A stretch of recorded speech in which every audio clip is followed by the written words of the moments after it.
The South China Sea is heating up, and 2025 is kicking off with a major show of force. The Philippines and the United States have just announced their very first joint patrol of the year. But is this just another routine exercise, or is it a powerful message aimed directly at Beijing? Let's break down what's really happening in these contested waters. Just days into the new year, warships from the Philippines and the United States steamed together through the South China Sea. This wasn't just a friendly sail past. It was a coordinated maritime cooperative activity, a clear demonstration of a revitalized alliance. The timing is crucial.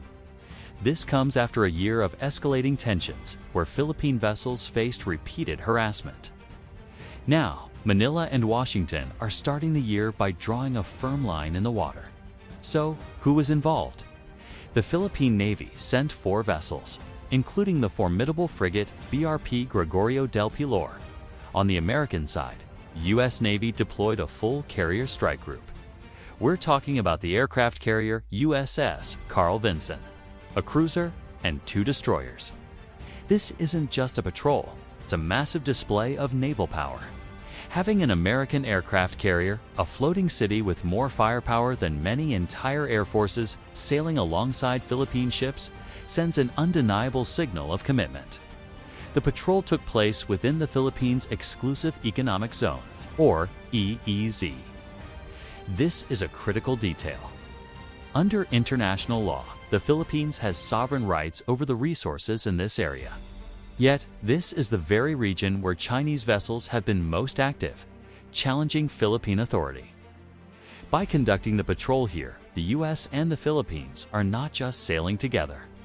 They are actively reinforcing Manila's legal claims and demonstrating their joint resolve to uphold international law specifically. The UN Convention on the Law of the Sea, which China has repeatedly ignored. This joint patrol is a direct counter to Beijing's 9-line claim, which lays claim to almost the entire South China Sea. This claim was invalidated by an international tribunal in 2016, a ruling that Beijing rejects every time a Philippine and American ship sails together in the West Philippine Sea. It's a physical rejection of that illegal claim. It's a strategic move to ensure that freedom of navigation and overflight are maintained in one of the world's most critical waterways, through which trillions of dollars in trade pass annually. Beyond the hardware and legalities, this patrol is a powerful symbol of Filipino-American solidarity.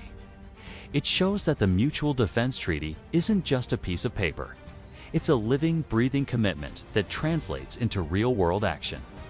For the Filipino people, and especially their armed forces, seeing the stars and stripes alongside their own flag provides a significant morale boost and a sense of security. It tells them they are not alone in defending their sovereignty. Let's zoom out and look at the bigger picture.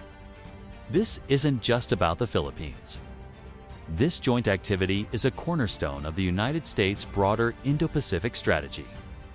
The goal is to build a network of alliances and partnerships to ensure a free and open region.